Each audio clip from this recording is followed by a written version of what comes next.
West Hill United is a progressive spiritual community where how you live is more important than what you believe. West Hill United is a people, a place, an idea. We are a community living out of a progressive faith, striving to make a positive difference in our own lives, the lives of others, and the world. Join us Sundays at 10:30 a.m. or connect with us at any time. Good afternoon, good evening, and good night. This week's theme, we are talking about empathy and kindness. My name is Donna Hall, and I'm a member here at West Hill United Church. I'm going to start off by addressing the elephant in the room, which is my voice. It'll go in and out. I've taken my puffers, but I'm going to speak really closely to the mic so that you can hear me. Today's perspective will explore about seeing other things through other people's eyes to help us make better decisions, deepen relationships, and grow in more of a thoughtful and self-aware people. Sometimes we like to share, actually, you all know me that I like to share stories.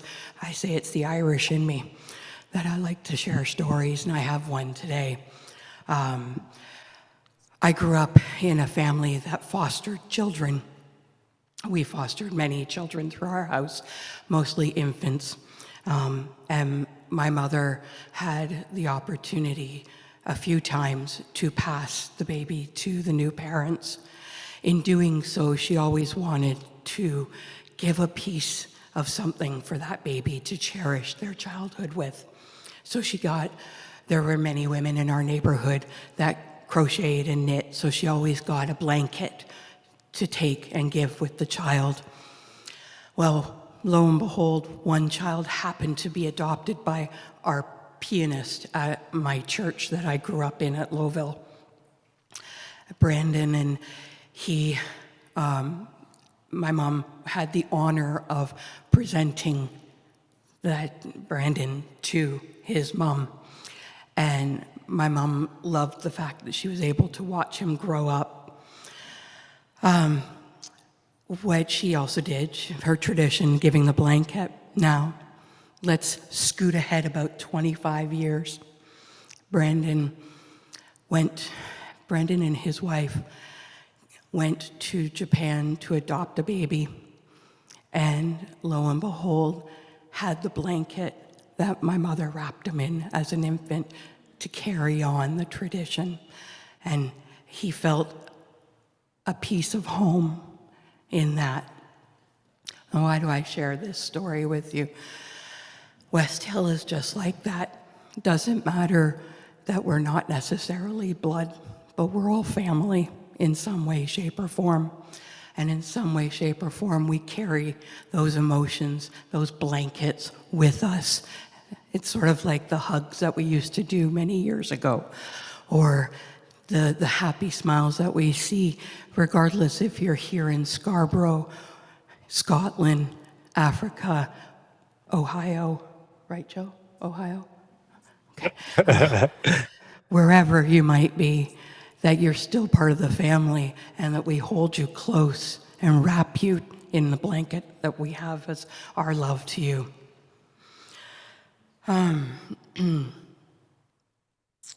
Okay, so our land acknowledgement, just had to catch up on what I was saying. West Hill is located in Treaty 20 in the area of the Williams Treaties of 1923.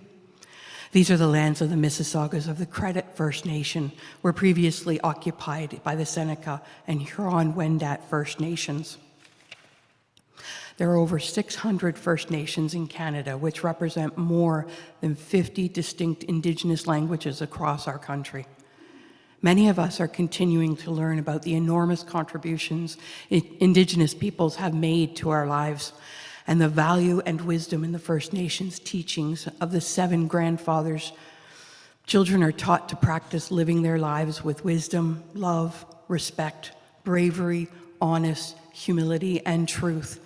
Values that enable people to live in ways that promote harmony and balance with everyone and everything in creation. We invite you to visit the website of the Mississaugas of the Credit First Nation, which provides a rich history of their people and present-day activities at mncfn.ca for our readings. At the end of our readings, we customarily add the phrase, offered as wisdom for the journey, and we invite you to respond with the phrase, may we walk in its light. This is simply an invitation to participate if you wish. Our reading today is a poem by Chris White titled Empathy. The ability to understand and share feelings of another. The power to put an arm around a sister or a brother. The act of being able to be aware and sympathize. Being able to view the world anew through another's eyes.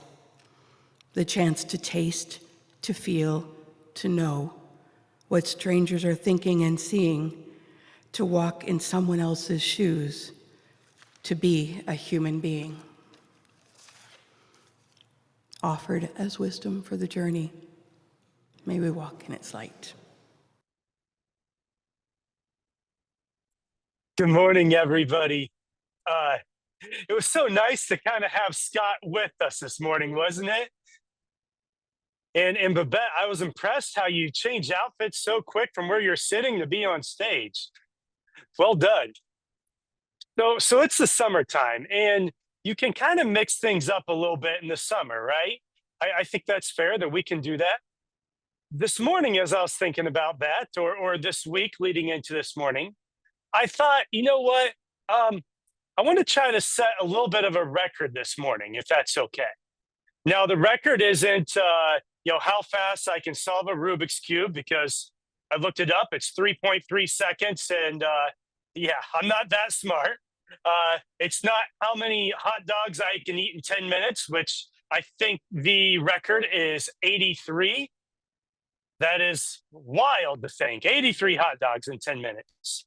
The record that I want to try to set this morning is I want to try to give maybe what is the shortest perspective that West Hill has had before. Now, of course, I've only been at West Hill for a couple months, so I can't really say if this is the shortest ever. I don't know all of the history, but the time I'm going to be aiming for is 8 minutes and 18 seconds. 8 minutes and 18 seconds. We'll start that timer in just a second here, because I got to share a few things to get it in 8 minutes and 18 seconds, because I do like to talk. So 8 minutes and 18 seconds is what we're going for. You might be asking yourself, okay, what is the reasoning? We'll get to that and hear it in a little bit, but it's basically the idea of something important I think that we can get to in 8 minutes or less. Another thing you might be thinking is Joe just trying to be lazy? It's the summertime. I promise you, it can sometimes be harder to make something shorter. Shakespeare once said, brevity is the wit of the soul. And then I also, Mark Twain, I thought of a quote that he had where he was writing and he said, I would have written a shorter letter, but I didn't have that much time. So we, 8 minutes and 18 seconds. So give me 1 second here, because I got to prepare to get everything I'm going to say in 8 minutes and 18 seconds, and we'll get the timer going. Is everybody ready for maybe what could potentially be the shortest perspective at West Hill to date? Does that mean next time I speak, I got to give the longest? No. Fair point. All right. So 8 minutes, 18 seconds. Aiden, are you ready with the timer? I'm ready. All right. Here we go. All right. So 2,000 years ago, there's a story that's found in the Jewish Talmud. And this story is where an individual, he comes to two rabbis, and I promise this isn't, a joke, like two rabbis walk into a bar, nothing like that. But there's a story where an individual comes to two rabbis. And this individual says, I have a challenge for you. While I stand on one foot, could you teach me what's in the Torah? Could you teach me what is at the center of the Jewish faith? What is like the most important things? And yes, maybe the person was having a little bit of fun with it, but also what they were saying is, hey, let's cut out all the fluff. Let's get to the nitty gritty. And so while I stand on one foot in that time, can you teach me the Torah, or what is the most important? The first rabbi, it actually is recorded that he hit the person over the head with like a ruler. So probably not the best approach. But the second rabbi, Rabbi Hillel, he said, easy. Watch this. And then he said, what you find to be hateful, don't do to others. What you find to be hateful, don't do to others. That's it. The rest is commentary. That's what Rabbi Hillel said. And maybe you're kind of familiar with that, what you find to be hateful, don't do to others. Maybe like the more of the positive version of it, what you would want done to yourself, do to others, the golden rule or some variation, the silver, the platinum rule, there's different versions. But basically what they're all saying is, here is a good rule of thumb. You know how you want to be treated. Put yourself in other people's shoes and treat yourself the same way. Treat them as if it was yourself. Care for them. Have empathy. We've been in this line of thinking of what is wisdom.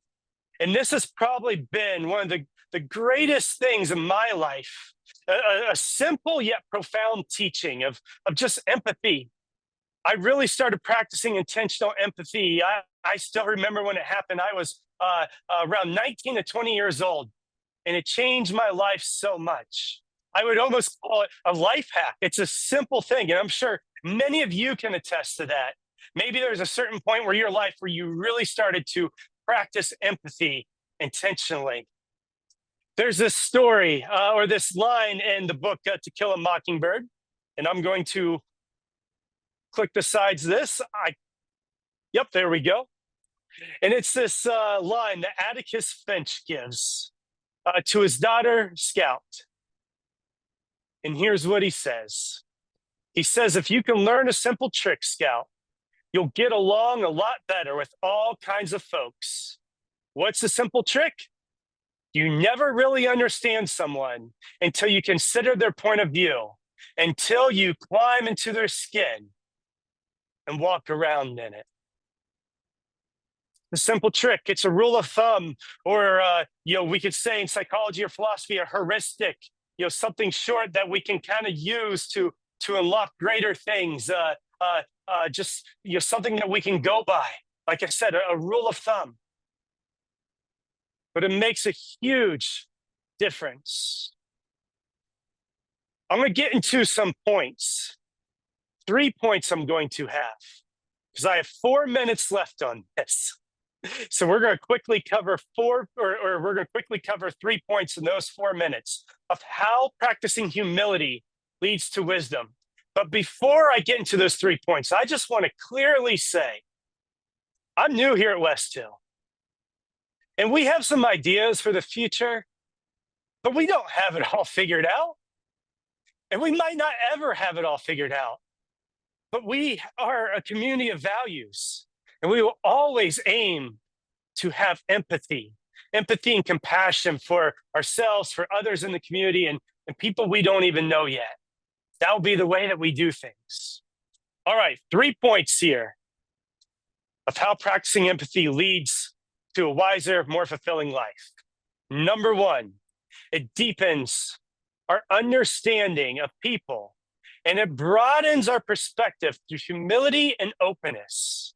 So it deepens our understanding of people and broadens our perspective. I would say it's that, the people, it also includes ourselves.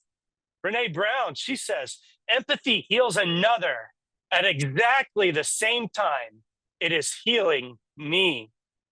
I'm going to say that again. Empathy heals another exactly the same time as healing me. When we seek to understand one another, in a way, we are seeking to understand ourselves. When we learn about different people and different cultures and different ways of doing things, we are unlocking different areas of our own life.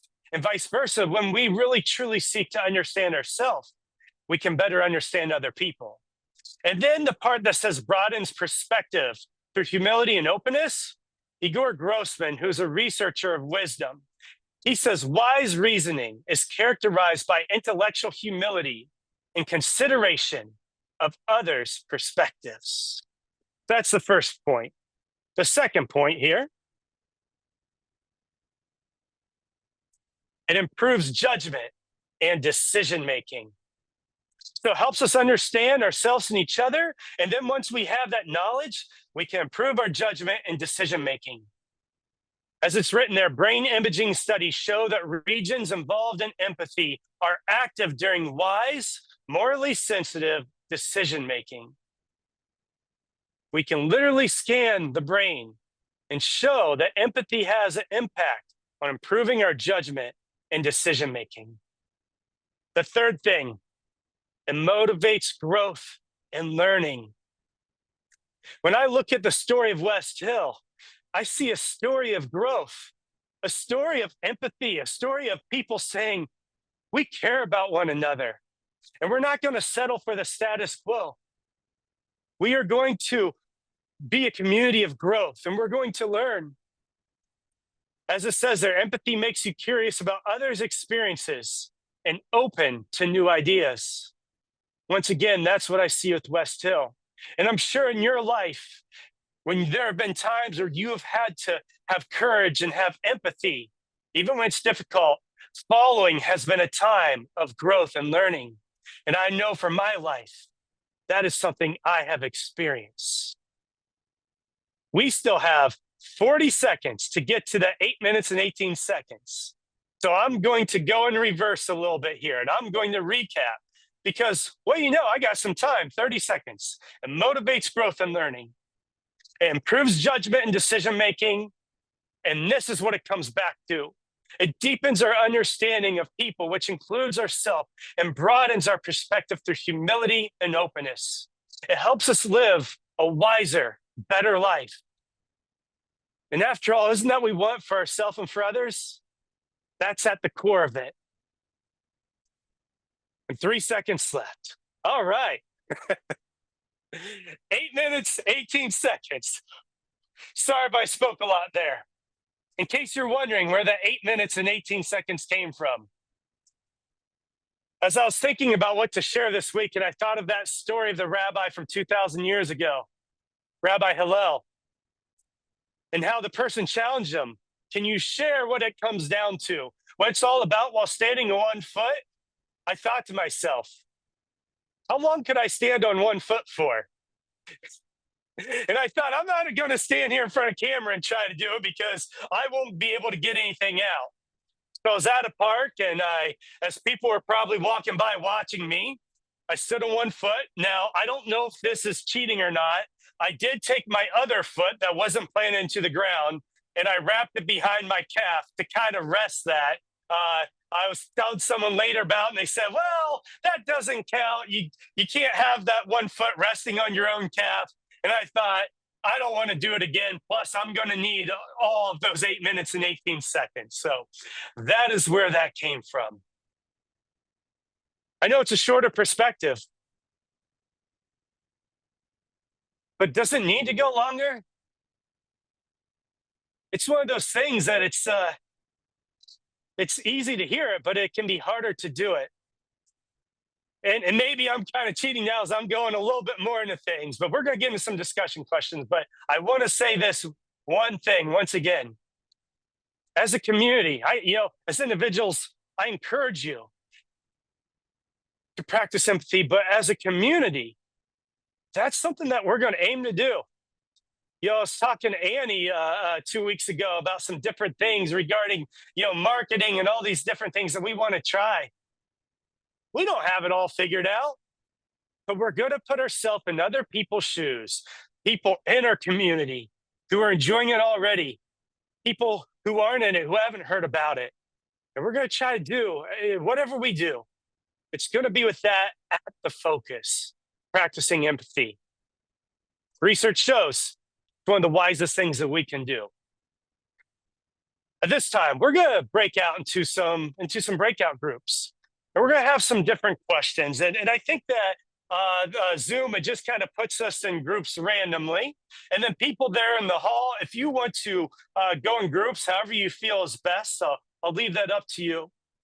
And I would say with this, as we're talking about empathy, putting ourselves in the different people's shoes that are here. If you want to share with these questions, awesome. If you don't feel like you have to, you can be a listener, whatever you're comfortable with. So here's the questions that we have for today. And then after we discuss them, if you want to share something that stood out to you from yourself or from someone else, you can. Here are the questions. We have 4 of them. Can you recall a moment when someone truly understood you, when their empathy made you feel seen or heard? That's one of the questions. And you don't have to answer them all in your group.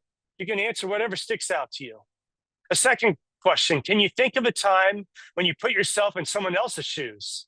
Did empathy help you connect or respond with deeper understanding? A third question, in what ways has practicing empathy helped you grow in wisdom or become a more loving person?